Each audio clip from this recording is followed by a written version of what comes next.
Coke হবে? না ভাই কোক নাই, মোজো আছে দেশি কোম্পানি।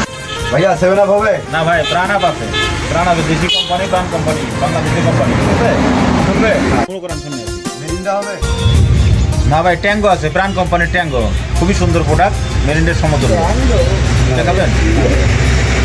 স্প্রাইট হবে ভাইয়া? না ভাই স্প্রাইট ওটাও নাই। ধর ভাই এসব কি বেছেন, যেটা চাই সেটা পাই না, কিচ্ছু না।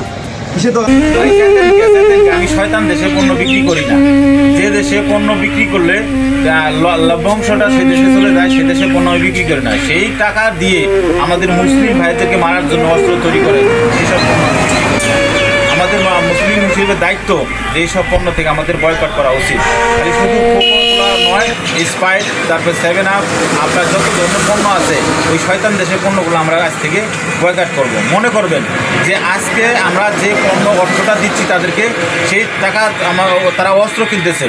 আপনার একটা দেশকে ঘায়েল করতে গেলে অবশ্যই সে দেশের আগে অর্থনীতিকে ঘায়েল করতে হবে। তার মানে আপনি একটা পণ্য কিনে তাকে সহযোগিতা করতেছেন, আমাদের মুসলিম ভাইদেরকে মারার জন্য সহযোগিতা করতেছেন। তা আজ থেকে আমরা সিদ্ধান্ত নেব ওইসব পণ্য আমরা বিক্রি করবো না। ঠিক আছে ভাই? আমরা আজ থেকে দেশি পণ্য খাবো, আমরা গুরু খাবো, তারপরে প্রাণাপ খাবো, ঠিক আছে, ট্যাঙ্গো খাবো, এইসব পণ্য আমরা খাবো। ঠিক আছে ভাই? আজ থেকে আমরা পণ্য খাবো না এটা।